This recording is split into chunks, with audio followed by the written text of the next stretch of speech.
Welcome to Nonpartisan Hacks, the politics and policy podcast where we talk about good government from the local level on up. I'm Joel Grenz, a councillor with the city of Parksville. And I'm Sean Wood, also a City of Parksville councillor. Today we picked a tricky one for today, and hopefully it's interesting for everybody out there. The title we decided on is De-stigmatizing Stigma. Joel, what we would possibly mean with that title? Yeah, well, I know you've got a podcast now and want to experiment with sharing your opinion on controversial topics, Sean. I'm not saying you shouldn't do that. But if you decide that you do want to do the talking about controversial topics on your podcast, just practice safe opining. I don't know where we were going with that one, Joel. The idea behind it is, that we have seen society, and we're going to use some examples in this episode where stigmatizing the behavior is important to protect society and to protect people.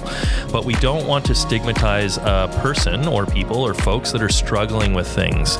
And what I've personally seen, and you and I have chatted about it off the air, is that the word stigma is often used as just a bad word on its own. Yeah, stigma has been a popular word in the political discourse of recent, and a lot of that is around specifically come up because of the drug crisis that we've had and continue to have around fentanyl and opioids and the huge challenge those have created in families and society and lots of real problems, including too many people dying from that.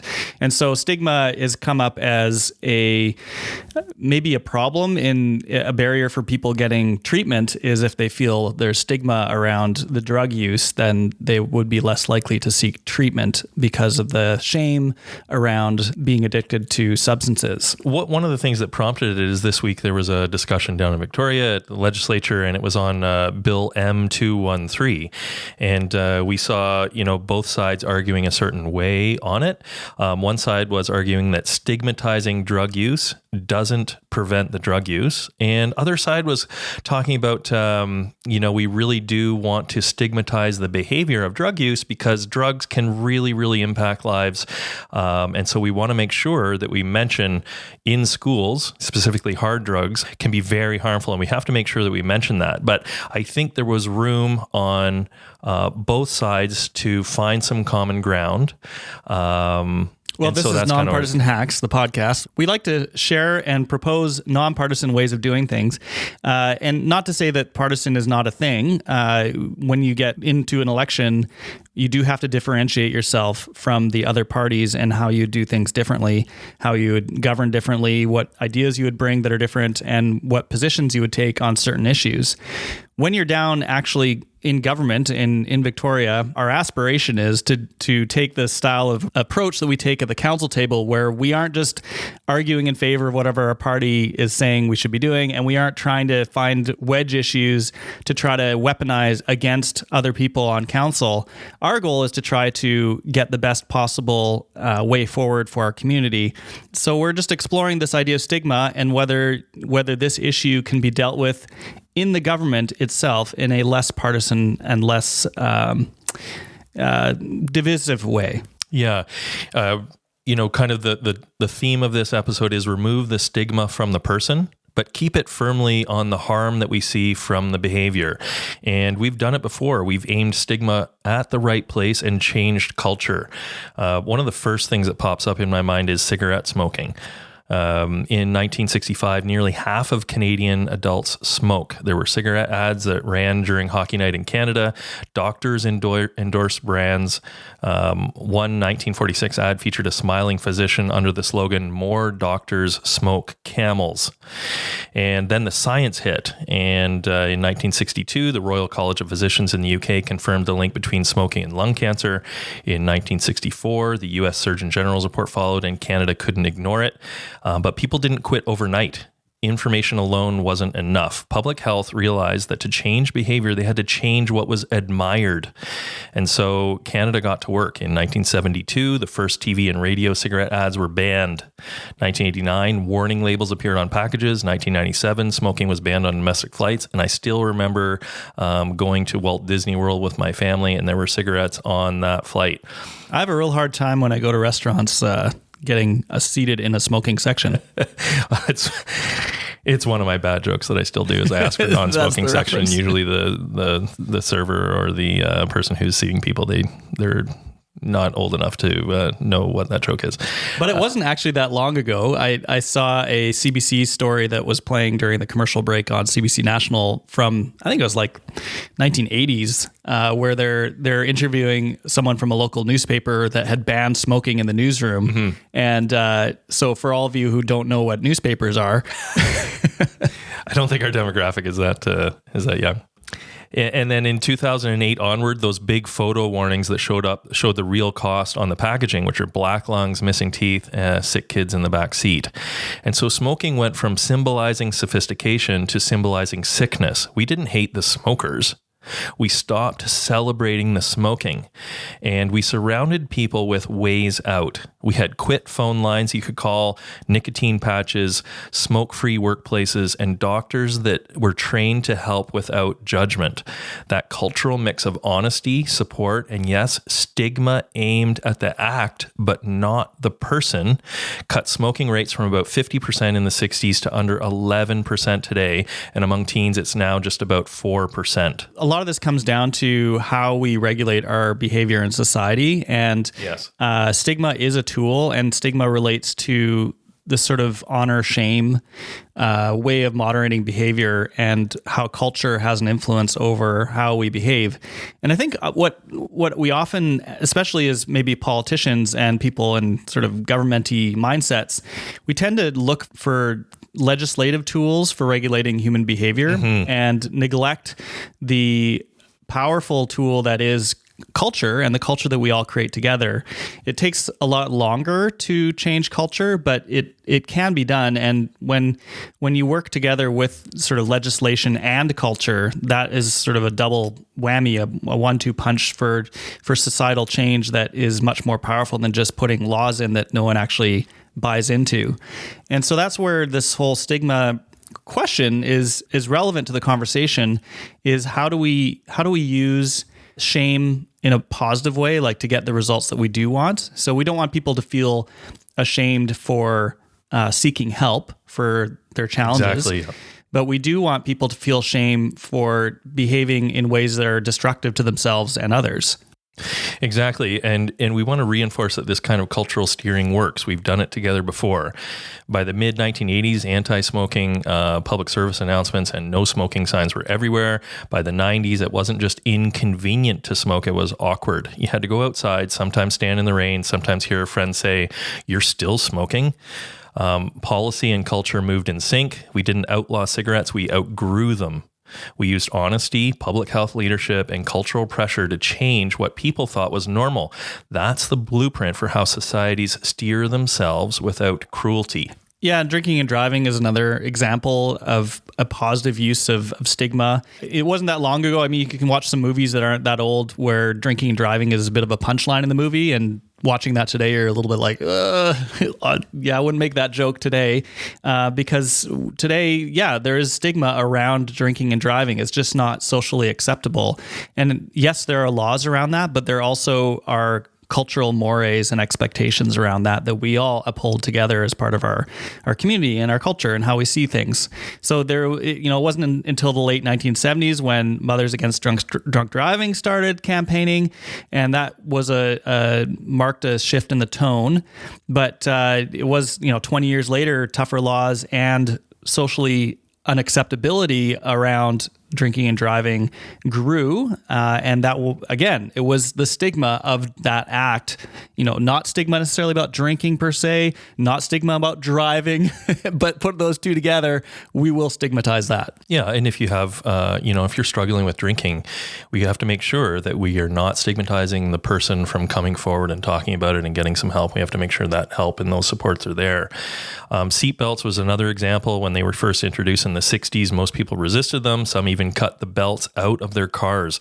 It wasn't until the 80s that the provinces began mandating seatbelt use, and not just through fines. There were campaigns like Click It or Ticket, and those haunting ads showing crash test dummies flipped the narrative. Not wearing a seatbelt wasn't brave, it was foolish. And by the 2000s, over 95% of Canadians buckled up. And that's another case of stigma quietly doing its job. And I think so many people that are listening right now, when they get into the car, it is just a reaction to reach over and put the belt on. It's a habit. And it starts with there is legislation on that. So there was legislation that created the push to change the behavior and eventually the culture. And so, now today there's probably no need for a law around it. Although I must say that when my kids wanted to maybe not wear a seatbelt, I could fall back and say, well, there is a law, it's our approach in this family that we always wear a seatbelt, but there's also a law that backs that up. So if you decide that you don't want to follow the family approach, maybe the police officer will have something to say about that. There are other instances where stigmatization of the behavior, but not the person, works. Littering, don't be a litter bug campaigns. There were billboards and cartoons and even school programs that taught that littering wasn't just dirty, it was shameful. Today, few people dream about throwing garbage out the window. It's not just illegal, it's socially unthinkable. Yeah, and of course, we've moved from smoking to secondhand smoke is also stigmatized. People definitely give you bad looks. I've sometimes been a little embarrassed at how much my children stigmatize other people who are smoking, and will make a big scene of coughing and side-eyeing people that are smoking near them, especially in public areas, of course. Not that it's happening in my home, so it must be just in public areas. But that is stigma, and that is social pressure to not participate in certain behaviors that is now deemed as socially unacceptable. Exactly. And we see it in when we speak about violence or gender-based violence or racism or harassment. The message isn't cancel the people, it's raise the standard of how we treat each other. We decided as a culture that those behaviors are not just wrong, they're beneath us. Yeah, and there's a whole can of worms to open around that, but stigma has been used to discourage certain other antisocial behavior, whether, as you mentioned there, Sean, like racism or sexism or violence or harassment, bullying, all these things. We have had a big conversation in recent years around these topics, and bullying is one of them too. Stigmatizing bullying. Yeah, and there's a fine line between canceling someone for behavior and saying that you're irredeemable and that we're never going to be able to get you back to kind of a more socially acceptable and socially positive place, and canceling the entire person, as opposed to saying that behavior is something that is not okay. Let's try to do that differently next time, but we're not going to completely say that you're a write-off. And, at risk of kind of putting a date on this podcast, and we try to make our episodes pretty timeless. Blue Jays game last night, there was an ad on during the game, and it was about nicotine pouches, and it says in big Arial font on a black type on white, it says, warning, this product contains nicotine. Nicotine is highly addictive, only to be used by adults who are trying to quit smoking. And is then there something significant about the Arial font? Is that no? It's your graphic designer. It comes across as kind of the go-to for legibility. And hey, we really want to make this legible. It's like the font. I feel like if they're using Arial, they really mean business on this. There are standards, especially for those nutritional panels on the back of. I guess if they use Comic Sans on their nicotine warnings. You don't take it as seriously. No, Ariel's very serious. I actually dug up this other more recent one about vaping, and a Canadian scientist calls for flavor restrictions on vaping. And as Robert Schwartz, a professor at the Dalla Lana School of Public Health at the University of Toronto, said e-cigarettes are addictive with harms such as respiratory symptoms, including wheezing and coughing. And he suggests a high proportion of young people in Canada say they've been exposed to industry marketing of e-cigarettes. And he says that kids, parents, and educators need to know about the harms, and that's with vaping. Again, he's recommending that we stigmatize the behavior, but we also want to make sure that there are supports for kids who are, struggling with an addiction to vaping. Well, the flavor thing also gets to the idea of trying to get kids to do it, because if they're using flavors like bubblegum and whatever, nerds or something, I don't know what the flavors are, but if they're using flavors that are specifically targeted to try to get kids hooked, that is a big problem. And stigma is a tool against the practice of vaping.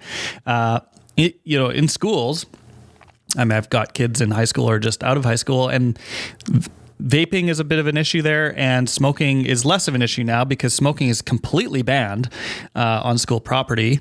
So it's a lot harder to smoke anywhere around the school. When I was in high school, there was a smoke pit. I know you have a smoke pit? Yeah, we had a smoke pit in my high school too, yeah. So, but now it's not even permitted anywhere on the school grounds.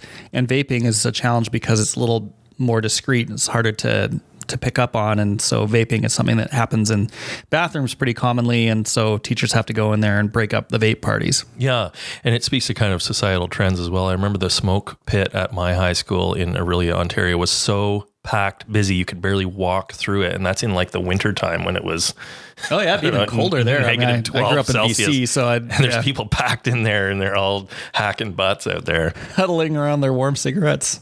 It must be worth it, I guess, to brave the elements or something. Well, you were jonesing for that cigarette during the break, in the recess, and lunchtime for sure. Yeah. Well, so then digging back into the legislation now, I'm going to pull up Bill M213, which was brought by the BC Conservative Party and discussed in the legislature. It's not a very long bill, so folks can definitely look it up and read it pretty quickly. The third clause in there speaks to the minister must ensure that within 6 months of the coming into the force of this act, the curriculum for all schools in respect of drug use, A, explicitly discourages drug use, B, focuses on the negative health, social, and legal consequences of drug use, and C, promotes stigma against drug use as a deterrent. Are we seeing any problems with this, or does this use stigma in a wrong way? Well, I think what the bill could have done, it could make sure that we're talking about the supports for the people who are struggling with addiction, and it has to make sure that we are offering those supports and we're welcoming the conversations for kids who are struggling. And so I don't think the bill really had that in its background. And I think that's the argument that the other side of the aisle was making. But I also think there's room to improve the use of the word stigma on the other side of the aisle, where they were saying we don't want to stigmatize the use of drugs, was essentially what was being picked up when I listened to it. And, our whole episode is about, yes, we do want to stigmatize the behavior, but we got to make sure that we have those supports and we're open to the conversation for the people who are struggling with those addictions or those behaviors. And I think that's where the middle ground is. And I would love to see the conversation go that way. The word stigma is not a bad word. It's a bad word if you're stigmatizing the people, but it is not a bad word if you're stigmatizing the behaviors that we're trying to curb as a society. Well, the question I guess this does go to, though, is whether we as a society do want to stigmatize drug use, whether drugs are bad. I think of the South Park character in the school there in South Park, the show South Park. Drugs are bad. I don't get an impression of that. It wasn't too bad. It wasn't okay. Yeah. So, I mean, it's this idea of just always talking about how bad drugs are, which is maybe unrealistic to expect that no high school kids are ever going to want to experiment with drugs. this is the conversation behind this, is whether we as a society do want to discourage drug use, because there are voices out there who are saying that we should not discourage or regulate or have any laws around drug use, which I don't know if that's the general feeling out there, but there is a push from certain segments and interest groups that do want to have drug use to be just legalized and available for everybody. And I think some of the reaction in the legislature to this legislation does speak to the fact that some of the previous attempts to ban drug use maybe were unrealistic in their expectation of people, that you would get like a 0% adoption rate for drugs, when there's always going to be a segment that will reach for substances as a way to get out of maybe feelings that they can't handle right now, or that they have some trauma in their background that they end up reaching for drugs just to escape. There are many complexities around all this sort of thing, but this zero tolerance for drugs and also perceived stigma of the users of those drugs themselves and the people who struggle to try to get off of the addiction, that's where the pushback was on this legislation. But is that, I don't know, is that, I mean, I feel like I don't want my kids experimenting with drugs in high school, especially when you're below a certain age. We do say that you shouldn't be using certain substances until you reach a certain age. So is it, to my mind, is it bad that we would discourage people in high school from using drugs? I don't think so. Well, we've seen that cigarettes are addictive. We've seen that, especially hard drugs are addictive. Alcohol is addictive. And so that has to be taken into account when you're considering, having a drink or smoking cigarettes or doing hard drugs or gambling or any number of things. Like, I don't think we talk about it enough, but there's a proliferation of online gambling and gaming. It's super easy for young people to gamble online. I didn't realize how easy it is until my son was telling me about it. Mm-hmm. And his friends at high school, like, no problem. They can get online they gambling. Have credit cards, do they? They don't even need a credit card. You can just hook up your debit card to it, and before you know it, you've lost all your money. Oh, wow. It's also an addictive behavior, and especially for young boys who don't have the developed prefrontal cortex and who have a tendency to seek thrills in a way that maybe people who have those developed prefrontal cortexes are less likely to get caught up in. It doesn't seem like this is a good thing, like that it's that easy to do online gambling. So it's not just a drug thing. It's not just so then if it's that easy to access these things, it's super easy to access all kinds of content on social media or online that is previously would have been impossible to get to. So how do we regulate that behavior? Stigma? I think it is one of the tools, and to be fair, you said that kids could lose all their money with online gambling, but there is a chance that they could win. That's a good point. Quite a bit of money. I didn't weigh the full benefits of that potential scenario. That is a conversation to be had. So anyways, Joel, I think we've covered quite a bit of it. I would like to see one side of the aisle talk a little bit more about the harm of addictive drugs. I don't think there's much question that drugs can be addictive, and so I think there's a conversation to be had a little bit more about the harm, and the other side could talk a little bit more about the humanity.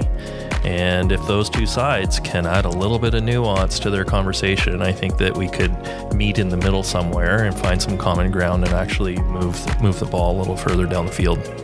Let's stop shaming people and let's start shaming behaviors that destroy lives, and let's make it easier to talk about both, Joel Grenz. All right, well, maybe that's a good place to end this stigmatizing episode.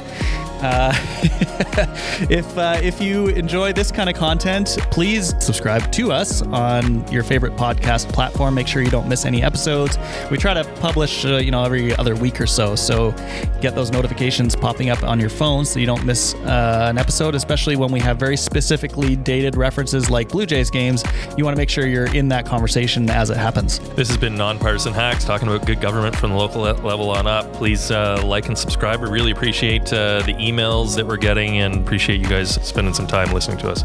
So until next time, take care of yourselves and your community.